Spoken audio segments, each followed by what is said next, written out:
আসসালামু আলাইকুম, স্বাগত জানাচ্ছি আরটিভি সকালের সংবাদে। আপনাদের সঙ্গে আছি আমি মাহবুবা জানি ডায়না। জাতিসংঘ সাধারণ পরিষদের ৭৯তম অধিবেশন এবং অন্যান্য উচ্চ পর্যায়ে দ্বিপক্ষীয় বৈঠক শেষে নিউ ইয়র্ক থেকে দেশে ফিরেছেন অন্তর্বর্তী সরকারের প্রধান উপদেষ্টা ডক্টর মোহাম্মদ ইউনূস। শনিবার দিবাগত রাত ৩টা ৩৫ প্রধান উপদেষ্টা ও তার সফর সঙ্গীদের বহনকারী কাতার এয়ারপোর্টের একটি বাণিজ্যিক ফ্লাইট শাহজালাল আন্তর্জাতিক বিমানবন্দরে অবতরণ করে।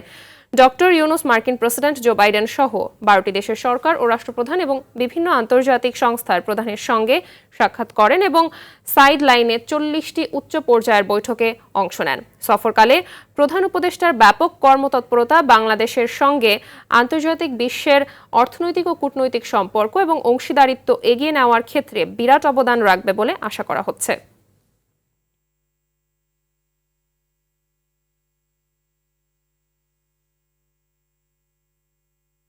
দেশে ক্রমেই বাড়ছে ডেঙ্গুর প্রকোপ।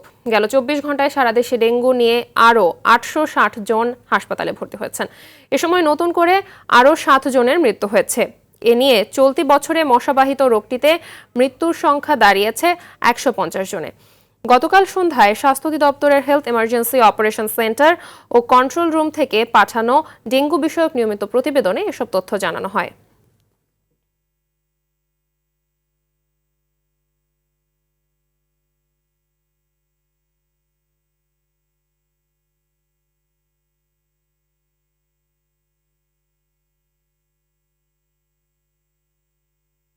দর্শক, ডেঙ্গু পরিস্থিতি জানাতে ঢাকা মেডিকেল কলেজ হাসপাতাল থেকে সরাসরি যোগ দিচ্ছেন সহকর্মী সুফিয়ান ফারাবী। ডেঙ্গুর সংক্রমণ বাড়ার কারণ হিসেবে চিকিৎসকরা কি বলছেন জানাবেন।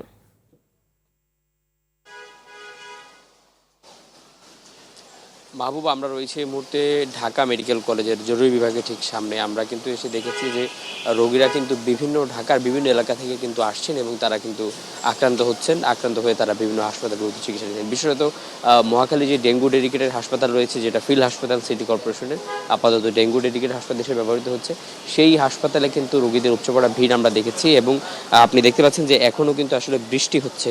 এই বৃষ্টির কারণে বৃষ্টির পানিগুলো বিভিন্ন জায়গায় জমে থাকছে। সেই পানি থেকেই, সেই স্বচ্ছ পানি থেকে আসলে এই ডেঙ্গু মশার প্রজনন ঘটছে এবং সেই কারণেই কিন্তু ডেঙ্গুটা সারা দেশে ছড়িয়ে পড়েছে। এখন পর্যন্ত কিন্তু ভয়াবহ তথ্য হচ্ছে ১৫০ জন দেড়শো মানুষ এখন পর্যন্ত আক্রান্ত হয়ে মৃত্যুবরণ করেছেন। এবং এর মধ্যে কিন্তু গতকালও যে আমরা তথ্য পেয়েছি স্বাস্থ্য দপ্তর থেকে, তাতেও কিন্তু ৮৬০ জন নতুন করে আক্রান্ত হয়েছেন। এর মধ্যে কতজন সুস্বাস্থ্য নিয়ে বাড়ি ফিরতে পারবেন, কতজন মৃত্যুবরণ করবেন আমরা এখনও বলতে পারছি না। তবে ঢাকার যে চিত্রটা তা কিন্তু ভয়াবহ। ঢাকা উত্তর কিছুটা স্বস্তি বলা যায়, তবে ঢাকা দক্ষিণ কিন্তু বাংলাদেশের সবচেয়ে বেশি আক্রান্ত ঢাকা দক্ষিণে। এরপরে রয়েছে চট্টগ্রাম সিটি কর্পোরেশনের, এরপরে কিন্তু আসলে ঢাকা উত্তর সিটি কর্পোরেশনের অবস্থান। অন্যদিকে মৃত্যুর দিক দিয়ে যদি আমরা হিসেব করি, তাহলে সেক্ষেত্রেও কিন্তু ঢাকা দক্ষিণ সিটি কর্পোরেশন সবার আগে রয়েছে। সবচেয়ে বেশি মৃত্যু ঘটেছে ঢাকা এই দক্ষিণ এরিয়াতে, এবং এরপরে রয়েছে আসলে চট্টগ্রাম বিভাগ, এবং এরপরে রয়েছে ঢাকা উত্তর সিটি কর্পোরেশন। এভাবে কিন্তু সারা দেশে আসলে ডেঙ্গু এখন আর শুধু মৌসুমি কোনো রোগ নয়, ডেঙ্গু মৌসুমি কোনো সমস্যা নয়, এবং ডেঙ্গু কিন্তু আসলে ছড়িয়ে পড়ছে। এবং এই ক্ষেত্রে এই বিশেষজ্ঞরা যে কথাটা, চিকিৎসকরা যে কথাটা বলছেন, আমরা তাদের সঙ্গে কথা বলেছি, তারা বলছেন যে জনসচেতনতা বৃদ্ধি করা এবং সেই অনুযায়ী কর্মপরিকল্পনা গ্রহণ করে কাজ করা ছাড়া আসলে বিকল্প কিছু নেই। মাহবুবা, এই ছিল ঢাকা মেডিকেল কলেজ থেকে আমার কাছ থেকে সর্বশেষ তথ্য। ধন্যবাদ আপনাকে। এদিকে চট্টগ্রামে ডেঙ্গু পরিস্থিতির অবনতি হচ্ছে। গেল ২৪ ঘন্টায় নতুন করে ২৬ জন আক্রান্ত হয়েছে বলে জানায় জেলা সিভিল সার্জন কার্যালয়। এদিকে গেল বৃহস্পতিবার ডেঙ্গুতে চট্টগ্রাম মেডিকেল কলেজ হাসপাতালে চিকিৎসাধীন অবস্থায় এক যুবকের মৃত্যু হয়েছে। এ নিয়ে চট্টগ্রামে এখন পর্যন্ত ডেঙ্গু আক্রান্ত হয়ে ১৫ জনের মৃত্যু হয়েছে। বিশেষজ্ঞরা বলছেন, থেমে থেমে বৃষ্টি হওয়ায় পানি জমে সেসব জায়গায় এডিস মশা বংশবিস্তার করছে।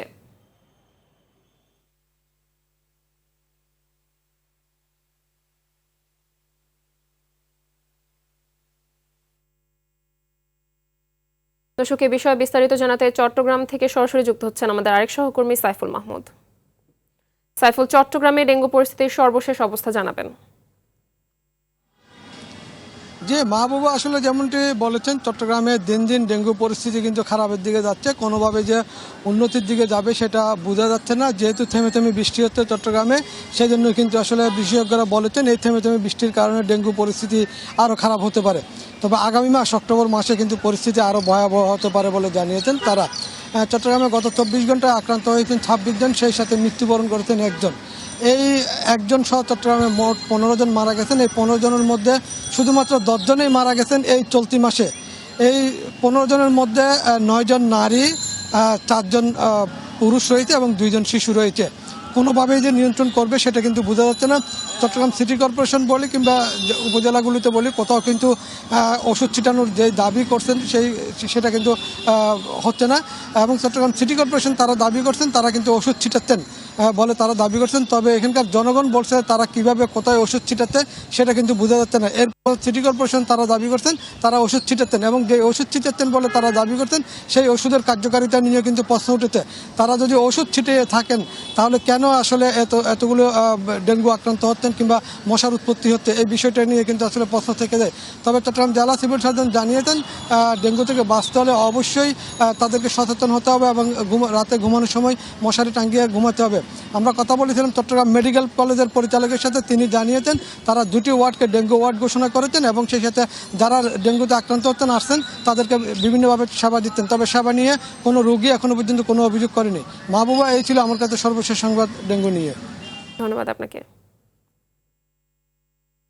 উজানের ঢলে তিস্তা নদীর পানি বাড়ছে উত্তরাঞ্চলে। কুড়িগ্রামের নদ নদীর পানি বাড়ছে। এর মধ্যে তিস্তা নদীর পানি বিপদসীমার উপর দিয়ে প্রবাহিত হচ্ছে। ভোর 6টায় এই নদীর পানি কাউনিয়া পয়েন্ট বিপদসীমার 29 সেন্টিমিটার উপর দিয়ে প্রবাহিত হয়। এছাড়া দুধকুমার ও ধরলার পানি বাড়ছে। তিস্তার পানি বাড়তে থাকায় নিম্নাঞ্চলে পানি ঢুকতে শুরু করেছে। রংপুর ও নীলফামারীতেও পানি ঢুকে নিম্নাঞ্চল প্লাবিত হওয়ার আশঙ্কা দেখা দিয়েছে।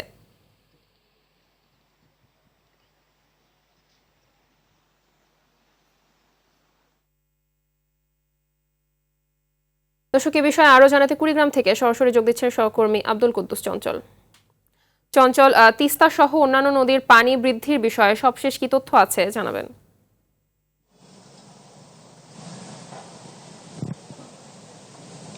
হাবিবা, আপনাকে জানিয়ে রাখছি যে সকাল 9টার যে পরিসংখ্যান আমাদের হাতে এসেছে সেখানে কিন্তু তিস্তা নদীর পানি কিন্তু বেড়ে এখন কিন্তু 31 সেন্টিমিটার বিপদসীমার উপর দিয়ে প্রবাহিত হচ্ছে। এছাড়াও দুধকুমার নদীর যেটি রয়েছে সেটির পানি কিন্তু বাড়ছে, ঘন্টায় প্রায় 3 সেন্টিমিটার পানি কিন্তু বৃদ্ধি পাচ্ছে। আমি এখন রয়েছি দুধকুমার নদীর অববাহিকায়। আপনাকে যদি একটু দেখাতে চাই, দেখবেন যে এখানে কিন্তু ব্যাপক স্রোতে কিন্তু পানি বাড়ছে। তো এই পানি বাড়ার ফলে কিন্তু দুধকুমার, ধরলা এবং তিস্তা যে নদী রয়েছে এই নদীগুলোর যে চরাঞ্চল রয়েছে সেই চরাঞ্চলগুলো কিন্তু প্লাবিত হওয়ার সম্ভাবনা রয়েছে। ইতিমধ্যে কিন্তু নিম্ন চরাঞ্চলে পানি ঢুকেছে, ফলে কিন্তু সেখানকার যে ফসল রয়েছে চীনা বাদাম, ধান এবং গোচারণ ভূমি বিশেষ করে সেগুলো কিন্তু পানিতে নিমজ্জিত রয়েছে। ফলে কিন্তু সেখানকার যে আবাদ রয়েছে সেগুলো কিন্তু নষ্ট হওয়ার শঙ্কা করছেন কৃষকরা। আরেকটি বিষয় রয়েছে, পানি উন্নয়ন বোর্ড যেটি জানিয়েছে যে উজানে বৃষ্টিপাত থাকায় বিশেষ করে ভারতের সিকিম, ধুবড়ী এবং জলপাইগুড়িতে বৃষ্টিপাত থাকায় ফলে কিন্তু এই নদ নদীগুলো পানি বেড়েছে, যদিও কিন্তু এখন অভ্যন্তরীণ বৃষ্টিপাত নেই। পানি উন্নয়ন বোর্ড আরেকটি বিষয় জানিয়েছে যে আজকে 12টা পর্যন্ত এই পানি বৃদ্ধি অব্যাহত থাকতে পারে এবং পরবর্তীতে পানি কিন্তু কমে আসার সম্ভাবনা রয়েছে। তো পানি যদি আরও বাড়ে তাহলে কিন্তু লোকালয়ে পানি প্রবেশ করার সম্ভাবনা রয়েছে, ফলে কিন্তু ছোটখাটো একটা বন্যার শঙ্কা করা যায়। তবে পানি উন্নয়ন বোর্ড যেটি জানিয়েছে যে এখন পর্যন্ত বড় ধরনের বন্যার কোনো শঙ্কা নেই। তো হাবিবা, এই ছিল আমার কাছে কুড়িগ্রামের বন্যা নিয়ে সর্বশেষ খবরাখবর। ধন্যবাদ আপনাকে। তীব্র ভাঙনের কবলে পড়েছে কুড়িগ্রামের কালচানি নদী। এতে বিলীন হয়েছে বসতভিটা, কৃষি জমি সহ বিভিন্ন সরকারি বেসরকারি স্থাপনা। ভাঙন রোধে বারবার প্রশাসনের কাছে আবেদন করা হলেও প্রতিকার পাননি এলাকাবাসী।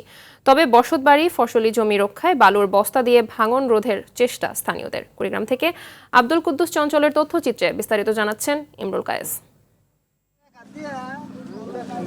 চোখের সামনে বিলীন ফসলি জমি। এ চিত্র কুড়িগ্রামের ভুরুঙ্গামারী উপজেলার দুধকুমার নদের শাখা নদী কালজানির ভাঙনের।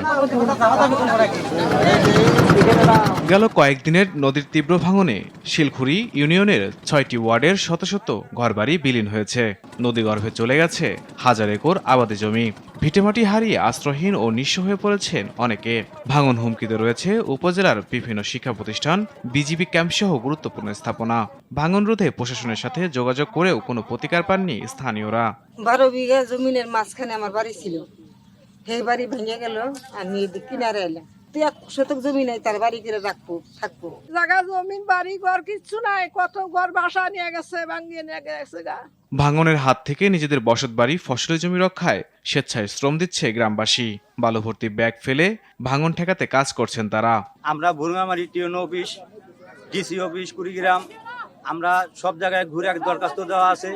আমরা কোনো তাদের সাড়া পাই নাই। সাড়া না পাওয়ার কারণে আমরা গ্রামবাসী সবাই মিলে আমরা কিছু টাকা তুলে আমরা নদীতে সারের বস্তা ভরে নদীতে আমরা ফালাচ্ছি। নিজেরা চাঁদা তুলে কিছু ব্যাগ সংগ্রহ করে আপাতত ভাঙনের মুখ থেকে এলাকাকে ঠেকানোর জন্য এনারা মানে অক্লান্ত পরিশ্রম করতেছেন, একবারে ছেলে বাচ্চা সহ এখানকার স্থানীয় মুরব্বীবৃন্দ।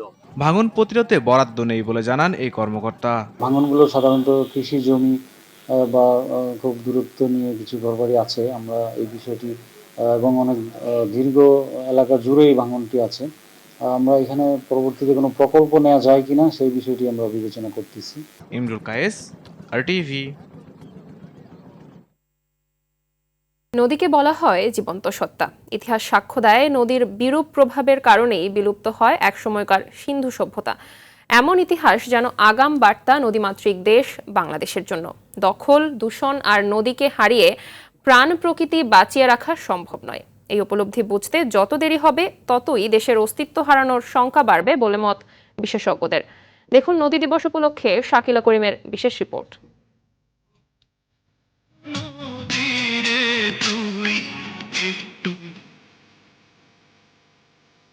নদী এমনই, কখনো কুল গড়ে আবার কখনো কুল ভাঙে। প্রাণ প্রকৃতি যেমন রক্ষা করে আবার কেড়ে নেয় জনপদের পর জনপদ। আদিকাল থেকে এই নদীর সঙ্গে মিশে আছে সমাজ, সভ্যতা, সংস্কৃতি। গুরুত্বপূর্ণ তো বটেই, সবুজ শ্যামল বাংলাদেশের জন্য কথাটি বোধ হয় আরও বেশি প্রাসঙ্গিক। তবে বাস্তবতা হলো নদী আর সুখকর পরিবেশে নেই। যুগের পর যুগ দখল আর কলকারখানার বর্জ্যের দূষণ, যত্রতত্র নিষিদ্ধ পলিথিন ফেলার কারণে নদী হারাচ্ছে নাব্যতা। করুণ মৃত্যু হচ্ছে একের পর এক নদীর। পলিথিন অপচনশীল হওয়াতে পানি চলে না। পরিবেশ দূষণ, নদী, খাল, পুকুর দূষণ থেকে মুক্তি পাওয়ার কোনো পথ আমি দেখতে পাচ্ছি না। জাতীয় নদী রক্ষা কমিশন বলছে দেশে বর্তমানে মোট নদ নদীর সংখ্যা 1008টি। এর মধ্যে 3 শতাধিক নদী প্রাণ হারানোর পথে। এ সংখ্যাও বাড়ছে সময়ের সাথে সাথে। বিশেষজ্ঞরা বলছেন নদীকে বাঁচাতে আইনের অভাব নেই, কিন্তু প্রয়োগের জায়গায় হিসেবের খাতা একেবারে শূন্য। বাংলাদেশে পর্যাপ্ত আইন আছে, আইনের প্রয়োগটা নেই এবং এটার জন্য আমরা অর্থনৈতিকভাবে ক্ষতিগ্রস্ত হচ্ছি। যেমন বুড়িগঙ্গার দূষণের একটা প্রধান কারণ হচ্ছে ট্যানারি শিল্প। সেটাকে সাভারে নিয়ে যাওয়া হয়েছে কিন্তু দূষণ রোধ করা হয়নি। তাতে বুড়িগঙ্গার পরিবর্তে ধলেশ্বরী নদী ক্ষতিগ্রস্ত হচ্ছে এবং সেটা আলটিমেটলি অনেক ভাটিতে চলে এসছে। মায়ের কোলে সন্তানের যেভাবে লালন, সেভাবে দেশ বাঁচাতে নদীকে যত্নে লালন জরুরি। আইনুন নিশাতের মতে উন্নত বিশ্বের সঙ্গে তাল মিলিয়ে আমরাও গড়তে পারি নদী বাঁচানোর নজির। লন্ডনের পাশের টেমস নদী 50-এর দশকে, 60-এর দশকে আমাদের নদীর মতোই অবস্থা হয়েছিল। স্কটল্যান্ডের ক্লাইড নদী একই দুরবস্থা হয়েছিল, কিন্তু সরকার আইন করে, আইনের প্রয়োগ করে, দূষণ বন্ধ করে নদীকে আজকাল আগের মতো ফিরিয়ে নিয়ে এসছে। নদী রক্ষায় পরিকল্পনা ও জনসচেতনতা বাড়ানো প্রয়োজন, তবেই নদী ফিরে পেতে পারে হারানো যৌবন, বইবে স্বচ্ছ জলরাশি। শাকিলা করিম, RTV, ঢাকা। ছাত্র জনতার আন্দোলনে এক চোখের দৃষ্টি হারিয়েছেন সুনামগঞ্জের ফয়সাল আহমেদ। রাজধানীর উত্তরায় ডেলিভারি রাইডারের কাজ করতেন ফয়সাল। 5 আগস্ট শেখ হাসিনার পতনের পর বিজয় মিছিলে দুর্বৃত্তের হামলায় এক চোখ কেটে যায় তার। ঢাকায় 2টি অপারেশন করা হলেও চোখের দৃষ্টি ফেরেনি আর। অসহায় পরিবারটিকে সরকারি সহায়তা দেওয়ার দাবি জানিয়েছেন স্থানীয়রা। সুনামগঞ্জ প্রতিনিধি শহীদ নূর আহমেদের প্রতিবেদন, জানাচ্ছেন নাদিরা সুলতানা। জীবিকার তাগিদে স্ত্রী সন্তান নিয়ে রাজধানীর উত্তরায় বসবাস করতেন ফয়সাল আহমদ। একটি অনলাইন প্রতিষ্ঠানে ডেলিভারি রাইডার হিসেবে চাকরি করতেন তিনি। তার একার আয়ে চলত সংসার। বৈষম্য বিরোধী ছাত্র আন্দোলনে আহত লোকদের হাসপাতালে নিয়ে যেতেন তিনি। 5 আগস্ট শেখ হাসিনা দেশ ছাড়ার পর বিজয় মিছিলে দুর্বৃত্তদের হামলার শিকার হন ফয়সাল। এতে আঘাতে বাম চোখ পুরোপুরি কেটে যায় তার। ঢাকা মেডিকেলে 2টি অপারেশন করা হলেও চোখের আলো ফিরেনি তার। শঙ্কায় রয়েছেন অন্য চোখ নিয়েও। বাধ্য হয়ে রাজধানী ছেড়ে পরিবার নিয়ে সুনামগঞ্জের দক্ষিণ সুনামগঞ্জ উপজেলার ঠাকুরভোগ গ্রামের বাড়িতে চলে আসেন ফয়সাল। সরকারেরটাই আমার আবেদন, যাতে হে চলতে পারে এই ধরনের একটা ব্যবস্থা কইরা দেওয়া। যারা অসহায়ভাবে এইভাবে পঙ্গুত্ব বরণ করছেন তাদেরকে সঠিক সহায়তা এবং তাদের চিকিৎসার ব্যয়বহুল যা আছে সম্পূর্ণ দায়িত্ব নেওয়ার জন্য আমি বিশেষভাবে অনুরোধ করব। চোখ হারিয়েও আক্ষেপ নেই তার। দেশে যেন আর স্বৈরাচারের জন্ম না হয় এমন প্রত্যাশা তার। বিজয় মিছিল থেকে ফেরার পথে দুর্বৃত্তদের হামলায় আমার বাম চোখটা পুরোপুরিভাবে একদম নষ্ট হয়ে যায়। আরেকটা দিয়ে অত ভালো দেখি না, ওটাতেও সমস্যা করে। ডাক্তার বলছে যে উন্নত চিকিৎসা দরকার। তো আমার একটা মেয়ে আছে, আমি চাই সরকার আমাদের আহতদের অন্ততপক্ষে চিকিৎসা, পুনর্বাসন এসব দিকে খেয়াল রাখুক। চোখ নষ্ট হয়ে গেছে, আমার দুঃখ নাই, কিন্তু দেশটা তো আলোকিত হয়েছে। ফয়সালের সঠিক চিকিৎসা ও তার পরিবারের পাশে দাঁড়াতে অন্তর্বর্তীকালীন সরকারের কাছে দাবি স্বজন ও এলাকাবাসীর। নাদিরা সুলতানা, RTV। দালাল চক্রের স্বর্গরাজ্যে পরিণত হয়েছে ময়মনসিংহ বিআরটিএ কার্যালয়। তদবির আর ঘুষ ছাড়া মিলছে না লাইসেন্স, হচ্ছে না কোনো কাজ। চালক ও গাড়ি মালিকদের অভিযোগ, কার্যালয়ের কিছু অসৎ কর্মকর্তা কর্মচারীর যোগসাজশে দালাল চক্র লাইসেন্স প্রত্যাশীদের কাছ থেকে সরকার নির্ধারিত ফি-এর 4 গুণ অর্থ হাতিয়ে নিচ্ছে। ময়মনসিংহ থেকে মোজাম্মেল খোকনের প্রতিবেদন, জানাচ্ছেন সৈয়দ মাহমুদ। যানবাহনের ড্রাইভিং লাইসেন্স, লাইসেন্স নবায়ন, রেজিস্ট্রেশন, ফিটনেস, মালিকানার পরিবর্তন, রুট পারমিট ও ট্যাক্স সহ গাড়ি বৈধতার কাজের সরকারি কর্তৃপক্ষ রোড ট্রান্সপোর্ট অথরিটি বিআরটিএ। প্রতিষ্ঠানটির ময়মনসিংহ কার্যালয় যেন দালাল চক্রের কাছে জিম্মি। চালকদের লাইসেন্স নিতে হলে লিখিত, মৌখিক ও ফিল্ড টেস্ট, এ 3 ধাপে উত্তীর্ণ হতে হয়। কিন্তু সরকার নির্ধারিত ফি-এর 4 গুণ অর্থ নিয়ে পরীক্ষার ফল নির্ধারণ করার অভিযোগ উঠেছে দালাল চক্রের বিরুদ্ধে। উনি বলছে যে 11,000 টাকা লাগবে। 11,000 টাকা আমি যা পাস ফেল যা কিছু আছে সবকিছু ওনারা দেখবে। যাওয়ার পরে আমার অ্যাডমিট কার্ডে আপনার একটা সংকেত দিয়ে দিচ্ছে। গাড়ি মালিকদের অভিযোগ, সিএনজি চালিত অটোরিকশার ক্ষেত্রে সরকার নির্ধারিত ফি 15,000 টাকা হলেও তাদের কাছ থেকে নেওয়া হচ্ছে 35 থেকে 50,000 টাকা। আমাদের ড্রাইভিং লাইসেন্স 3-4 ভিতরে করতো, তাহলে যারা দরিদ্র আছে আমরা সকলে ড্রাইভিং লাইসেন্স করতে পারতাম। দালালে 10-15,000 টাকা চা, আর গাড়ির নাম্বার চাইলে 20-30,000 টাকা চা, 40,000 টাকা চা। সরকারি যেভাবে ধার্য করতো ওইটা যদি সঠিকভাবে নিত তাহলে আমার জন্য এটা করার সুবিধা হইত। শক্তিশালী সিন্ডিকেটের কারণে বিআরটিএ কার্যালয়ে দুর্নীতি বাড়ছে বলে জানান বৈষম্য বিরোধী আন্দোলনের এই সমন্বয়ক। সিন্ডিকেট হাত অনেক লম্বা, যেটা সরকার চাইলেই কিন্তু এটা মানে করতে পারতো, কিন্তু দেখা যাচ্ছে যে আসলে ওভাবে সরকার এই বিষয়ে পদক্ষেপও নিচ্ছে না। আর আমাদের বৈষম্য বিরোধী যে ছাত্র আন্দোলন ছিল, এর অন্যতম একটা উদ্দেশ্য এবং লক্ষ্য ছিল দুর্নীতিমুক্ত বাংলাদেশ গঠন করা। দালাল চক্রের দৌরাত্মের বিষয়টি অবশ্য অস্বীকার করেছেন ময়মনসিংহ বিআরটিএর সহকারী পরিচালক। আপনি যে আমার কাছে আবেদন করছেন, আমি তো আপনাকে চিনি না, জানি না। আপনি সকালে আসছেন, এসে আপনি পরীক্ষা দিচ্ছেন, দিয়ে চলে যাচ্ছেন। এখানে দালাল তো থাকার কোনো প্রশ্নই আসে না। সৈয়দ মাহমুদ, RTV। আন্তর্জাতিক সংবাদ। ইসরায়েলের বিমান হামলায় হিজবুল্লাহ প্রধান হাসান নাসরুল্লাহ নিহত হওয়ার পর লেবাননের সশস্ত্র গোষ্ঠীর নতুন প্রধান কে হচ্ছেন তা নিয়ে চলছে জল্পনা কল্পনা। ধারণা করা হচ্ছে হিজবুল্লাহর দ্বিতীয় গুরুত্বপূর্ণ ব্যক্তি হিসেবে পরিচিত হাশেম সাফিউদ্দিন হতে যাচ্ছেন দলটির নতুন প্রধান। সাফিউদ্দিন হিজবুল্লাহর নির্বাহী কাউন্সিলের প্রধান। বর্তমানে গোষ্ঠীটির রাজনৈতিক বিষয়ে দেখভাল করার দায়িত্বে আছেন তিনি। গোষ্ঠীটির জিহাদ কাউন্সিলেরও সদস্য হাশেম সাফিউদ্দিন। নিজেদের সামরিক অভিযানের ব্যবস্থাপনা করাই এই কাউন্সিলের কাজ। সাফিউদ্দিন প্রয়াত হাসান নাসরুল্লাহর চাচাতো ভাই।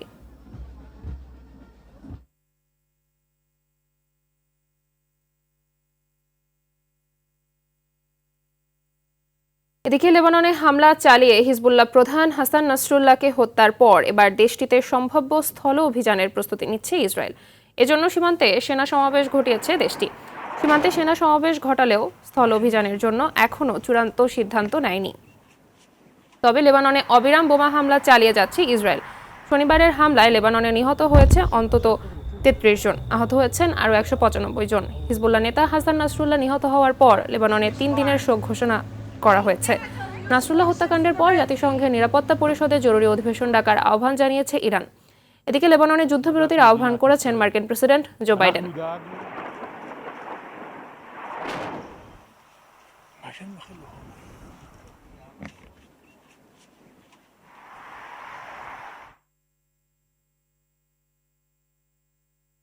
এশিয়ার সবচেয়ে শক্তিশালী ঝড় ইয়াগির আঘাতে এখন পর্যন্ত 299 জন নিহত হয়েছে। নিখোঁজ রয়েছে অন্তত 34 জন। এদিকে এই ঝড়ে ইয়াগির আঘাতে ভিয়েতনামে প্রায় 331 কোটি মার্কিন ডলার ক্ষয়ক্ষতি হয়েছে।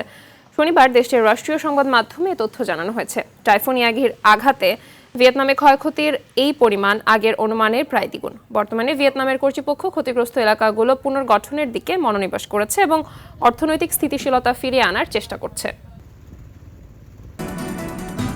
সকালের সংবাদ এ পর্যন্তই। সবশেষ সংবাদ জানতে যে কোনো মোবাইল ফোন থেকে 24141 নম্বরে ডায়াল করুন। মধ্যাহ্নের সংবাদ দুপুর 12টায় দেখার আমন্ত্রণ রইল। ধন্যবাদ সবাইকে।